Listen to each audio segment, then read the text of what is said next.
Assalamualaikum warahmatullahi wabarakatuh. Apa kabar semuanya? Semoga dalam keadaan sehat walafiat ya. Masih belajar geografi dari rumah? Nah, hari ini kita akan mempelajari materi tentang pendekatan geografi. Apa itu pendekatan geografi? Dan apa saja sih yang masuk ke dalam pendekatan geografi? Silakan kalian tonton video pembelajaran. Nah, pendekatan geografi itu merupakan suatu metode atau cara untuk mengkaji berbagai permasalahan yang terjadi atau yang ada di muka bumi untuk dicarikan solusi yang tepat. Nah, selanjutnya apa saja sih yang masuk ke dalam masalah-masalah yang terjadi di geografi? Ada masalah lingkungan hidup, yaitu contohnya kebakaran hutan, pencemaran sungai, pembalakan liar, dan lain sebagainya. Lalu ada bencana alam, ada tsunami, gunung meletus, tanah longsor, banjir, dan lain-lain. Lalu ada masalah kependudukan, ada kemiskinan, pengangguran, kepadatan penduduk, dan lain-lain. Lalu ada masalah pertanian dan industri, yaitu gagal panen, limbah industri, kelangkaan bahan baku, dan lain-lain. Selanjutnya ada masalah desa dan kota, yaitu langkanya sumber daya manusia di desa akibat berpindahnya ke kota, terus juga kemacetan, fasilitas di desa yang kurang memadai, dan lain-lain.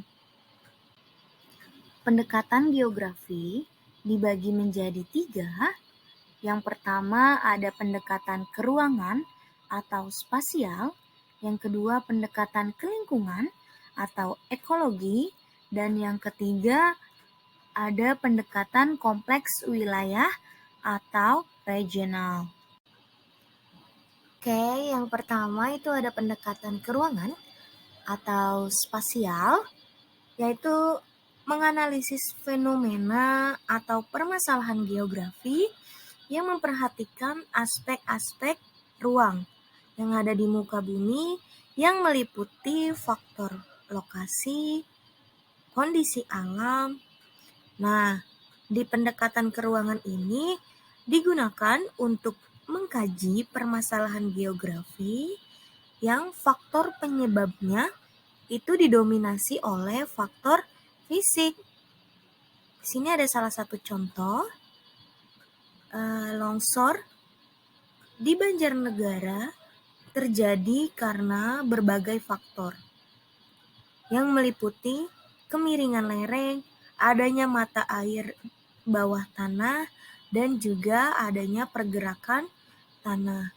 Nah, longsor yang terjadi di Banjarnegara ini terjadi atau diakibatkan karena faktor fisik atau faktor alam, yaitu kemiringan lereng, adanya mata air bawah tanah, dan juga adanya pergerakan tanah. Yang kedua, ada pendekatan kelingkungan atau ekologi. Nah, di pendekatan ini digunakan untuk mengkaji permasalahan geografi yang faktor penyebabnya adalah perilaku manusia terhadap lingkungan alamnya, baik lingkungan biotik maupun abiotik. Nah, di sini ada contoh pembuangan limbah hasil industri tekstil menyebabkan tercemarnya Sungai Cidurian. Nah, dari contoh ini penyebabnya adalah perilaku manusianya, yaitu membuang limbah hasil industri tekstil yang mempengaruhi lingkungannya. Yang ketiga, ada pendekatan kompleks wilayah atau regional. Nah, kompleks wilayah ini merupakan pendekatan gabungan antara pendekatan keruangan dan juga pendekatan ke lingkungan atau spasial dan juga ekologi. Nah, di pendekatan kompleks wilayah ini mengkaji permasalahan geografi dari aspek fisik dan juga aspek sosialnya. Nah, lalu juga mengkaji permasalahan yang disebabkan karena adanya keterkaitan antara satu wilayah dengan wilayah lainnya. Nah, di sini ada beberapa contoh. Yang pertama, banjir yang terjadi di Jakarta disebabkan karena intensitas curah hujan yang tinggi dan adanya pendangkalan sungai akibat penduduk yang membuang sampah ke sungai. Nah, ini merupakan contoh yang disebabkan akibat adanya aspek fisik dan juga aspek sosial. Aspek fisiknya ya karena curah hujan yang tinggi. Nah, yang aspek sosialnya itu akibat adanya pendangkalan sungai akibat penduduk yang membuang sampah ke sungai. Contoh yang selanjutnya ada alih fungsi lahan hutan menjadi permukiman, villa, resort, dan hotel di wilayah Bogor menjadi salah satu penyebab terjadinya banjir di Jakarta. Nah, contoh yang ini itu adanya keterkaitan antara satu wilayah dengan wilayah yang lainnya. Di sini kan akibat adanya alih fungsi lahan yang terjadi di Bogor itu menyebabkan terjadinya banjir di Jakarta.